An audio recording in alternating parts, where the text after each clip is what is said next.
Hi, ich bin Christopher. Freut mich, dass du reinschaust. Willkommen zum ersten Video von 3 zu meiner Tour auf der Straße der Weserrenaissance. Viele von euch kennen ja diese Themenstraßen, die manchmal mit diesen braunen Schildern am Wegesrand ausgewiesen sind. Meist bin ich eher durch Zufall nur auf solchen Straßen unterwegs, aber ich wollte es diesmal genau wissen. Womit hat die Straße der Weserrenaissance ihren Namen verdient? Wo verläuft die Route genau lang? Und was gibt es da überall zu sehen? Und die Straße der Weserrenaissance bietet sich für Motorradfahrer da speziell an, denn die führt auch mitten durchs Weserbergland und das ist ein ausgezeichnetes Motorradrevier. Also dann, viel Spaß dabei, komm mit!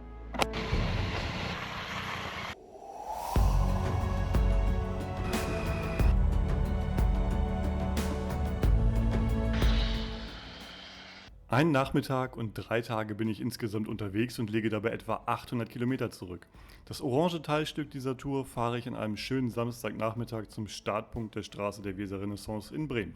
Am ersten kompletten Tag, hier in lila auf der Karte, geht es dann vom Schloss Teddinghausen nach Bad Salzuflen. In blau die Route des zweiten Tages, wo ich auf der westlichen Seite der Weser südwärts nach Hannover-Schmünden fahre, dem Ursprung der Weser. Am dritten und letzten Tag meiner Tour, hier in Gelb, fahre ich auf der östlichen Seite der Weser im Weserbergland wieder nach Norden.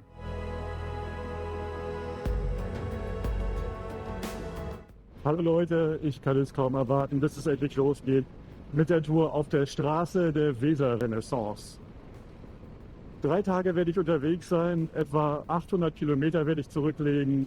Und ja, da ich in der Nähe von Bremen wohne, dachte ich mir, heute ist Samstag, schönes Wetter. Warum fahre ich dann nicht schon mal das kleine Teilstück nach Bremen, um mir den Marktplatz, die Böttcherstraße und das Schnorrviertel noch einmal anzuschauen?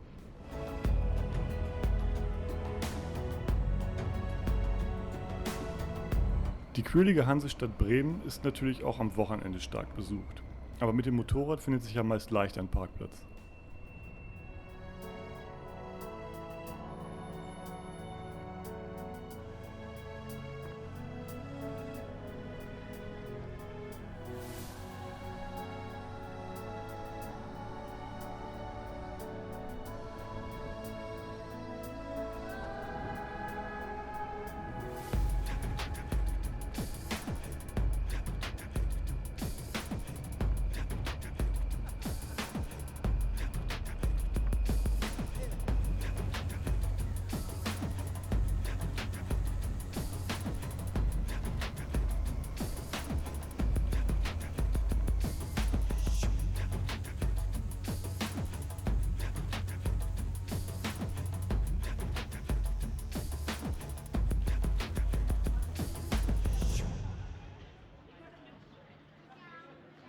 Zu Anfang geht es in den ältesten noch erhaltenen Teil der Stadt, das Schnorrviertel mit seinen teils sehr engen Gassen bietet viel Kunsthandwerk, kleine Restaurants und Kitsch. Der Name Schnorr kommt aus dem Plattdeutschen, bedeutet so viel wie Schnur und spielt darauf an, dass hier die kleinen Häuschen wie Perlen auf einer Schnur eng aneinander aufgereiht sind.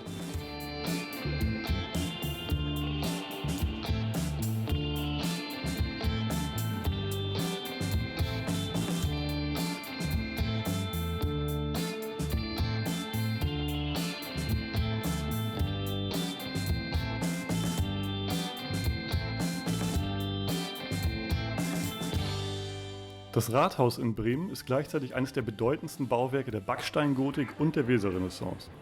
Um etwa 1400 entstand das gotische Rathaus und wurde etwa 200 Jahre später im Stil der Weserrenaissance neu gestaltet. Ursprünglich waren die Bögen im Arkadengang sowie die großen Fenster als Spitzbögen ausgeführt. Auch der in der Mitte hervorstehende Gebäudeteil samt seinen imposanten Giebel und den Fenstern entstand in seiner jetzigen Form erst in dieser Zeit. Neben dem Rathaus finden sich dann auch die Bremer Stadtmusikanten. Mit beiden Händen beide Hufen des Esels zu berühren soll Glück bringen. Gibt man ihm nur eine Hand, so gibt ein Esel dem anderen die Hand, so sagt man.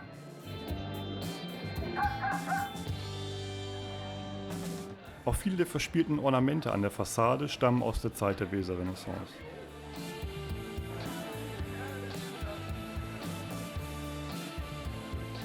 Dem Rathaus gegenüber steht der Schütting, das Amtshaus der Kaufleute und heute Sitz der Handelskammer Bremen. Seitdem zwar oft umgebaut, stammt das Gebäude in seinen Grundzügen auch aus der Zeit der Weserrenaissance. Direkt am Schütting vorbei geht es auf die Böttcherstraße zu.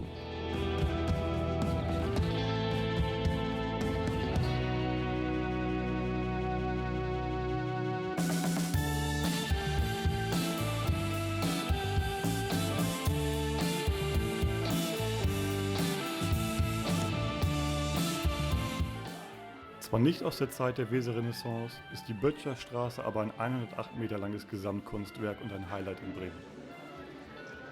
Ermöglicht hat das Gebäudeensemble in den 1920er und 30er Jahren der reiche Kaffeekaufmann Ludwig Roselius, der mit Kaffee Haag den weltweit ersten koffeinfreien Kaffee anbieten konnte.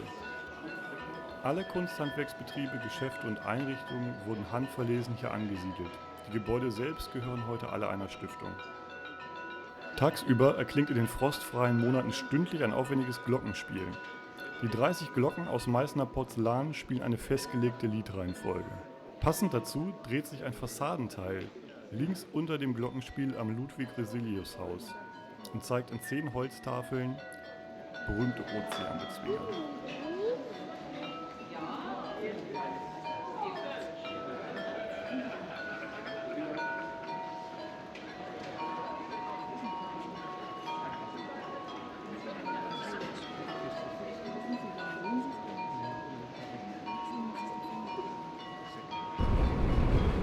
Bei der Stippvisite in der Hansestadt Bremen geht es stadtauswärts am Osterdeich entlang der Weser.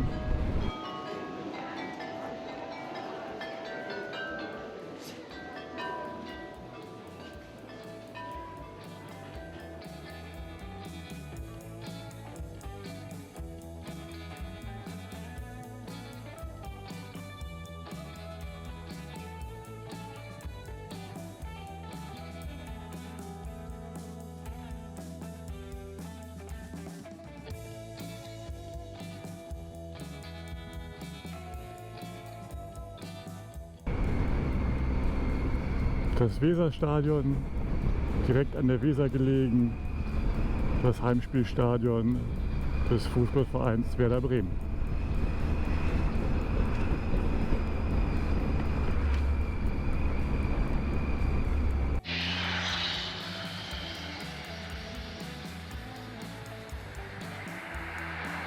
Ich näher mich dem ersten Bau aus der Weser-Renaissance-Zeit.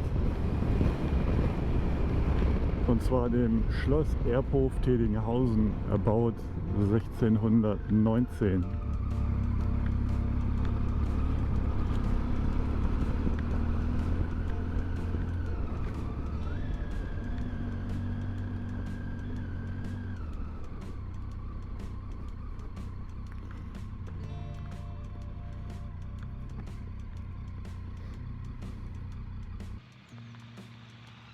Der damalige Bremer Erzbischof Johann Friedrich ließ dieses Lustschloss für seine Geliebte Gertrud von Hermelingen-Heimbruch erbauen, die die Fertigstellung tragischerweise aber schon nicht mehr erlebte.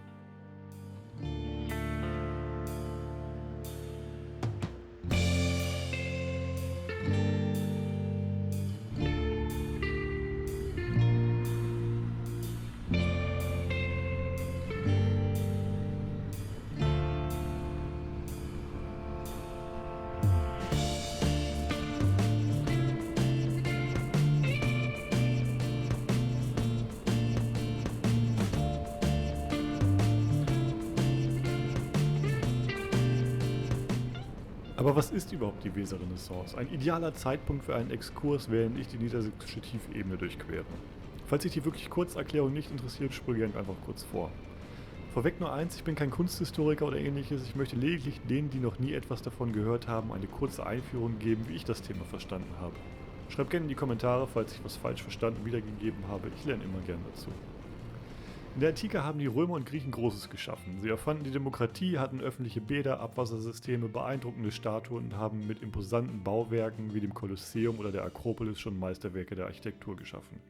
Etwa mit dem Zerfall des römischen Imperiums brach das dunkle Zeitalter, das Mittelalter über Europa herein. Keine Abwassersysteme mehr, von Demokratien nicht zu reden. Bauwerke aus Stein waren meist Kathedralen oder Kirchen oder aber Burgen zur Verteidigung. Im 15. und 16. Jahrhundert änderte sich dann so einiges in Gesellschaft, Kunst und Wissenschaft. Man entdeckte vielfach die Schriften der antiken Gelehrten wieder.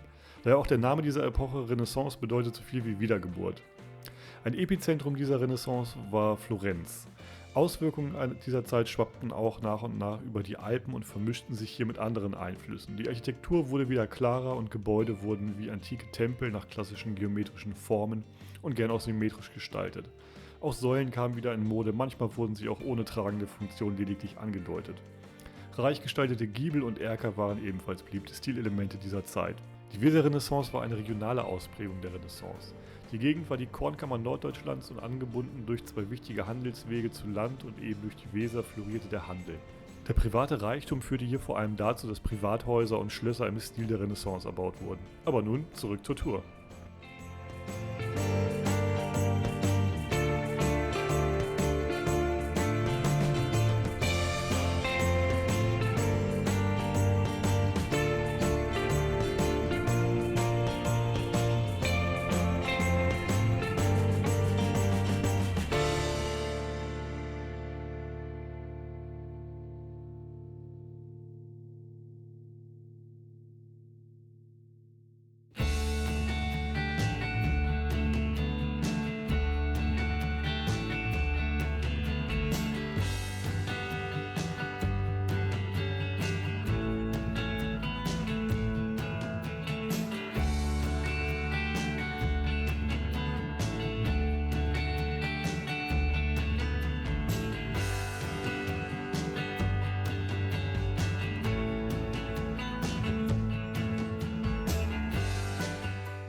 Ich stehe hier am Kaiser-Wilhelm-Denkmal an der Porta Westfalica, also zum Tor nach Westfalen, dem Weserdurchbruch quasi. Ja, das Denkmal ist 88 Meter hoch und heute ist eine Wahnsinnsaussicht von hier bei bestem Wetter.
Das imposante Schloss in Bückeburg geht zurück auf das Ende des 13. Jahrhunderts und wurde seither oft umgebaut.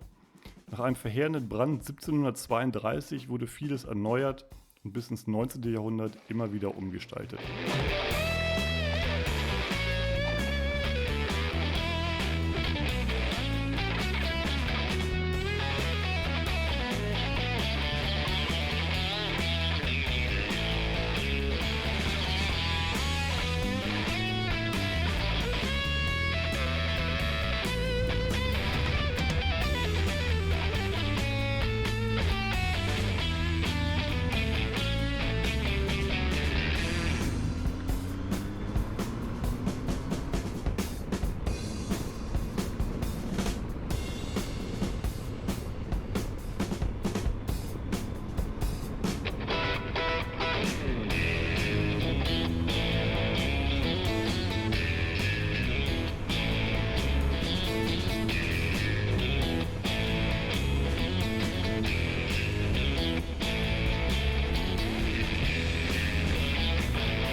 Während es auf den ersten Kilometern oft wenig kurvenreich war, zeigt sich nun das Weserbergland von seiner motorradfreundlichen Seite. Ein passendes Finale am ersten Tag auf den letzten Kilometern zum ersten Tagesziel Bad Salzuflen.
Das Thermalheilbad Bad Salzuflen bietet unter anderem ein Gradierwerk. Hier wird Sohle über die feinen Äste geleitet. Früher wurde so das Wasser verdunstet, um die Salzkonzentration im Wasser zu erhöhen und später Salz zu gewinnen. Um die Gradierwerke herum ist die Luft recht feucht, kühl und salzhaltig. Heute nutzt man dies wegen der positiven Effekte auf die Atemwege.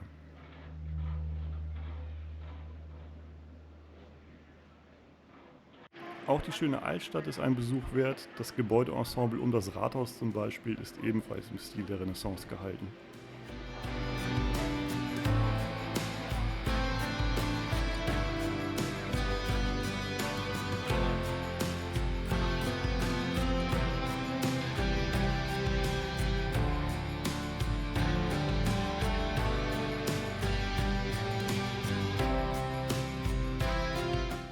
Ja, und mit diesen Bildern endet mein erster Tourtag und dieses Video. Wir sehen uns dann im zweiten Teil wieder.